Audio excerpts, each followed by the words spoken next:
무용교에서 유용교회로 오늘의 묵상입니다. 오늘은 마태복음 6장 9절에서 10절까지 말씀을 묵상하겠습니다. 성경 말씀을 보겠습니다. 그러므로 너희는 이렇게 기도하라. 하늘에 계신 우리 아버지여, 이름이 거룩히 여김을 받으시오며 나라가 임하시오며 뜻이 하늘에서 이루어진 것 같이 땅에서도 이루어지이다. 오늘부터 4일 동안 예수님께서 우리에게 가르쳐 주신 주기도를 가지고 말씀 묵상을 하려고 합니다. 오늘은 하늘에 계신 우리 아버지에 대해 말씀을 나누려고 합니다. 예수님께서는 오늘 말씀 이전에 외식하는 자의 기도에 대해 말씀하셨습니다. 그리고 8절에서는 그들을 본받지 말라고 말씀하셨습니다. 그러면서 주기도를 우리에게 가르쳐 주신 것입니다. 우리가 기도할 때 기도의 형식이 있다고 하잖아요. 특히 교회에서 대표 기도를 할 때 기도의 형식을 가지고 기도문을 쓰시면 좀 더 깔끔하게 쓰실 수 있습니다. 기도의 형식에는 감사, 회개, 간구, 초청의 순서로 하게 됩니다. 오늘 말씀은 감사의 표현은 아니지만 하나님을 높이는 고백으로 주기도가 시작이 됩니다. 오늘 기도문에는 기도의 대상을 부르는 것으로 시작이 됩니다. 하늘에 계신 우리 아버지를 부르는 것이 왜 중요합니까? 이 땅에는 많은 이방 종교들이 있습니다. 그들도 기도를 드리고 있죠. 그러나 이방 종교의 기도 대상은 전부 우상입니다. 아무런 능력이 없는 우상들이죠. 이런 세상에서 많은 신들 중에서 전지전능하시고 유일무이한 신은 하나님임을 고백하는 것입니다. 하나님을 아버지라고 고백하는 것은 우리 신앙에서 중요한 부분입니다. 구약의 전통적인 아버지는 자식을 깊이 사랑하며 매 순간 돌보시고 항상 함께 하신다는 신뢰와 친근감이 내재되어 있습니다. 하나님을 아버지라고 칭할 수 있는 것은 자신이 진정 하나님의 자녀란 확신이 있어야 할 수 있는 신앙 고백입니다. 그런데 우리가 하나님의 자녀임을 확신할 수 있는 것은 바로 이 기도를 가르치신 그리스도를 통해서 가능한 것입니다. 때로는 어떤 사람은 육적인 아버지에 대한 상처가 크고 아버지에 대한 불신이 큰 경우가 있습니다. 이 사람이 성도가 될 때 때로는 하나님을 아버지라 고백하지 못하는 경우가 있습니다. 왜냐하면 과거 자신에게 상처를 주었던 육적인 아버지와 하나님이 동일한 아버지로 여겨지기 때문입니다. 혹시 육적인 아버지에게 상처가 있는 성도가 있다면 먼저 예수님을 나의 구주로 영접하십시오. 그리고 하나님과 말씀 안에서 친밀감의 시간을 보내십시오. 반드시 하나님의 사랑이 여러분의 마음을 위로해 주실 뿐 아니라 마음에 있던 육적인 아버지의 상처까지도 어루만져 주셔서 완전한 회복의 길로 인도하실 것입니다. 하나님의 위로함으로 육적인 아버지에 대한 상처가 치유가 될 때 비로소 참 하나님 아버지의 크신 사랑과 은혜를 깨닫고 누리며 감사할 수 있습니다. 하나님께서는 거룩히 여김을 받으시기에 충분하신 분입니다. 우리가 믿는 하나님은 우리가 거룩하시다고 고백한다고 해서 거룩하게 되시고 그렇지 않다고 해서 거룩하지 않으신 분이 아닙니다. 하나님은 스스로 존귀하심을 드러내시며 영광을 받으시는 분이십니다. 인간은 그저 이 사실에 단지 겸허히 인정하며 동참할 뿐인 것이죠. 하나님께서는 이 땅에 있는 모든 사람들을 하나님의 자녀인 성도로 부르십니다. 그리고 우리를 부르셔서 우리와 함께하고 싶은 일은 바로 하나님의 나라가 이 땅에 임하기를 원하시는 것입니다. 하나님의 나라는 범죄와 살인, 갖가지 죄악으로 가득 찬 세상이 아니라 하나님께서 통치하시는 세상으로서 사랑과 긍휼, 겸손과 자비로 가득한 세상으로 만들어가길 원하시는 것입니다. 우리는 하늘에 계신 우리 아버지를 고백하면서 우리가 이 땅의 소망이 되고 하나님의 뜻이 이 땅에 이루어지는 통로가 되어야 하는 것이죠. 여러분이 하나님을 믿고 인정할 때 하나님은 여러분의 삶을 통해서 이 땅에 놀라운 일을 행하실 것입니다. 우리가 하나님을 아버지라고 고백할 때 그 안에서는 예수님의 십자가 사랑이 실현이 되는 것입니다. 제가 예전에 하나님 아버지에 대한 사랑을 경험한 적이 있었습니다. 9년 전쯤에 시골교회에서 담임 전도사로 사역을 했을 때의 일입니다. 새벽에 하나님을 아버지라고 고백하며 기도했던 적이 있습니다. 다른 기도는 되지 않고 오직 하나님 아버지만 부르짖었습니다. 제 안에 계신 성령님께서 아버지만 찾게 하셨던 거죠.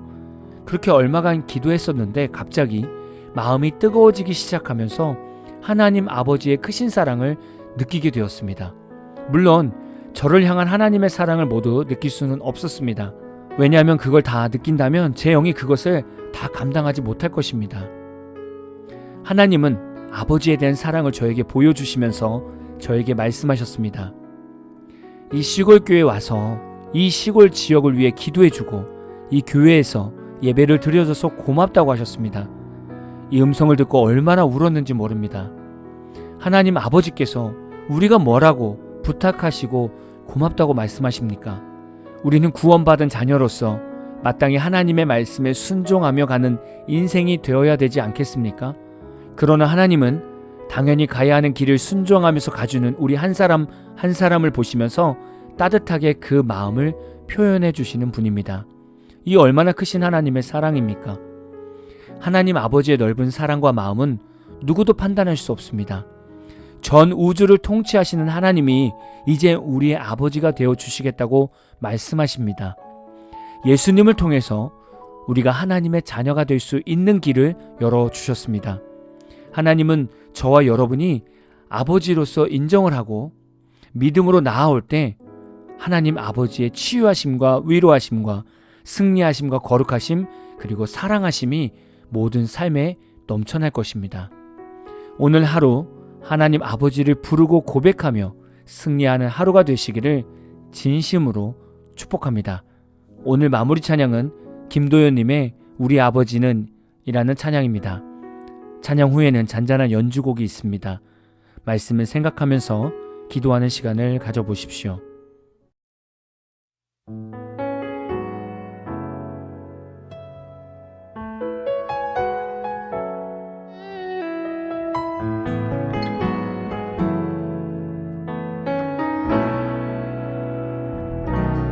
우리 아버지는 지금도 일하시네.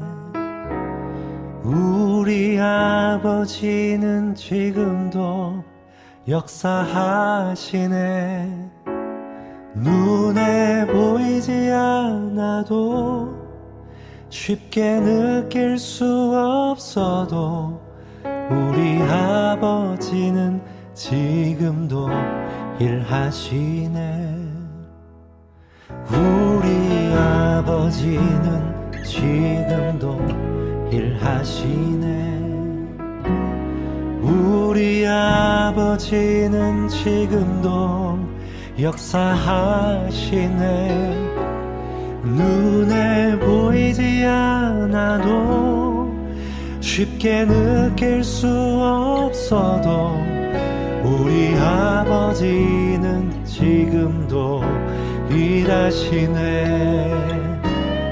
우리 아버지는 내 기도 들으시네. 우리 아버지는 내 기도 응답하시네. 눈에 보이지 않아도 쉽게 느낄 수 없어도 우리 아버지는 내 기도 들으시네.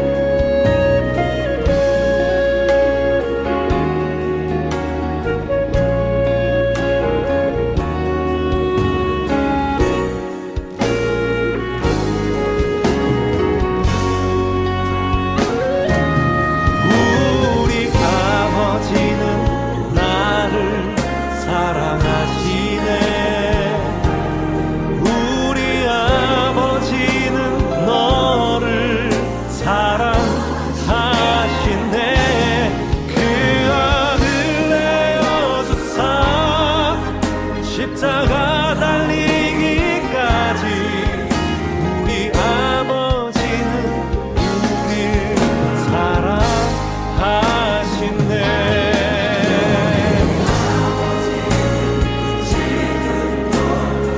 일하시네.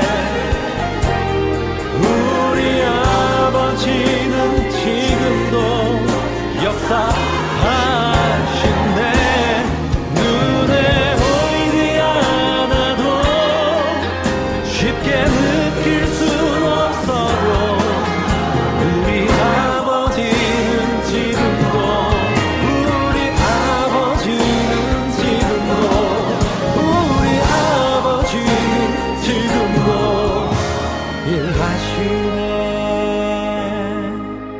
우리 아버지는 지금 여기 계시네.